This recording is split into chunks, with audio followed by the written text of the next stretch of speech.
وسلم جانتے ہیں اسلام لانے سے پہلے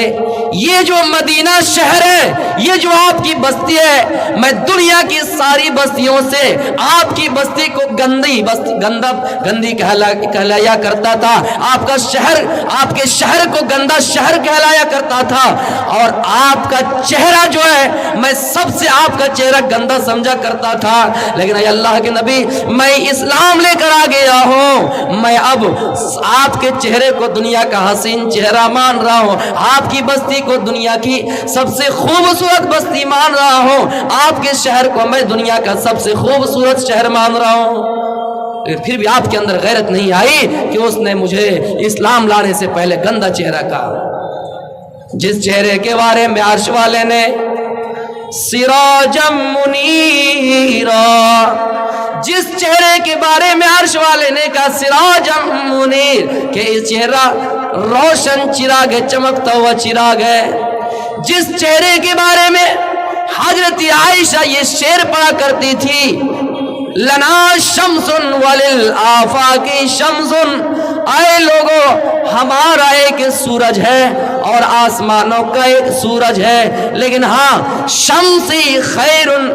میرا سورج بہتر ہے من شمس السماء، آسمان کے سورج سے، ہاں اس لیے کہ فإن الشمس تطلع بعد فجر والشمس طالع بعد العشاء، میرا سورج تو وہ ہے جو رات کے وقت عشاء کے بعد میرے بستر پہ آ کے چمکتا ہے، آسمان کا سورج تو ہے جو دن کے اجالے میں چمکتا ہے، دن کی روشنی میں چمکتا ہے، میرا سورج رات میں جب میرے بستر پہ آتے ہیں تو چمک اٹھتا ہے۔ میرے پیارے ساتھیوں، جس چہرے کے بارے میں عائشہ نے سورج سے تشبیہ دی اور کہا آسمان کے سورج سے میرا سورج بہتر ہے، اللہ کے رسول کو عائشہ چہرہ، اللہ کے رسول کے چہرے کو، اللہ کے رسول کو خوبصورت چہرہ کا اور سورج سے تشبیہ دیے، اسی سورج کو ثمامہ ابن اسال نے گندا چہرہ کہا ہے، اسی چہرہ کو ثمامہ ابن اسال نے گندا چہرہ بتلایا ہے۔ میرے پیارے ساتھیوں، کبھی حسان ابن ثابت نے یوں کہا کہ اے لوگوں وَأَحْسَنَ مِنْكَ لَمْ تَرَ قَطُّ عَيْنِي وَأَجْمَلَ مِنْكَ لَمْ تَلِدِ النِّسَاء، اے لوگوں میری آنکھوں نے آج تک اتنا حسین و جمیل چہرہ کسی کا نہیں دیکھا ہے، میری آنکھوں نے آج تک اتنا حسین و جمیل چہرہ کسی کا نہیں دیکھا ہے، اور دنیا کے اندر کسی ماں نے اتنا خوبصورت بچہ پیدا ہی نہیں کیا ہے۔ میرے پیارے ساتھیوں، اس نبی اکرم کا چہرہ کو گندا بتلایا جا رہا ہے، پھر بھی آپ اس کو سزا نہیں دے رہے ہیں، پھر بھی آپ کے اندر غیرت نہیں آ رہی ہے۔ اسلام کو بدنام کرنے والوں، اسلام کو آتنکواد سے جوڑنے والوں، اسلام کو دہشت گرد کہنے والوں، اس واقعے سے سبق حاصل کرو، عبرت حاصل کرو۔ اللہ کے رسول صلی اللہ علیہ وسلم نے ثمامہ کے اوپر پریشر نہیں ڈالا، ثمامہ نبی اکرم کے اخلاق سے اسلام لے کر آ گئے۔ تو میرے پیارے ساتھیوں، اسلام اگر اپنا حق مانگے، مسلمان اگر اپنا حق مانگے تو کیا کہا جاتا ہے کہ مسلمان آتنکوادی ہیں، لیکن ہاں آپ کی زمین پر کوئی چڑھائی کرے تو کہے گا اے بھائی یہ دیش بھکت ہے۔ تو میرے پیارے ساتھیوں، ہمیں اور آپ کو ہوش کے ناخن لینے کی ضرورت ہے۔ ہم اور آپ دنیا کر رہے ٹھیک ہے، لیکن ضروری ہے کہ ایک مسلمان ہونے کے ناطے ہم ان کے لیے دعا کریں، ضروری ہے کہ قبلہ اول کی ہم اور آپ حفاظت کریں، کیونکہ قبلہ اول مسجد اقصی سے ہمارا رشتہ اس وقت تک قائم رہے گا جب تک قرآن چیخ چیخ کر اعلان کرتا رہے گا سبحان الذی اسری بعبدہ لیلا من المسجد الحرام الی المسجد الاقصی، کہ لوگوں بڑی بابرکت ہے وہ ذات جس نے نبی اکرم کو معراج کا سفر کرایا مسجد اقصی سے مسجد حرام تک۔ میرے پیارے ساتھیوں، مسجد اقصی کا ذکر قرآن میں موجود ہے، کیوں نہ ہم دل لگائیں، کیوں نہ ہم اس سے محبت کریں، کیوں نہ ہم آزادی کی لڑائی لڑیں، کم از کم ہم بیٹھے دعا تو کر سکتے ہیں، کم از کم ہم اپنے ایمان کو مضبوط تو کر سکتے ہیں۔ مسجد اقصی سے ہمارا رشتہ اس وقت تک جڑا رہے گا۔ اس لیے میرے پیارے ساتھیوں، اگر ضرورت پڑے تو ہم اپنے پیسوں کو بھی خرچ کریں گے، ضرورت پڑے، لیکن ہاں ہماری دعائیں قبول نہیں ہوتی ہے۔ اس کی وجہ یہی ہے، قرآن میں اللہ رب العالمین فرماتا ہے وَمَنْ أَعْرَضَ عَنْ ذِكْرِي فَإِنَّ لَهُ مَعِيشَةً ضَنْكًا وَنَحْشُرُهُ يَوْمَ الْقِيَامَةِ أَعْمَىٰ۔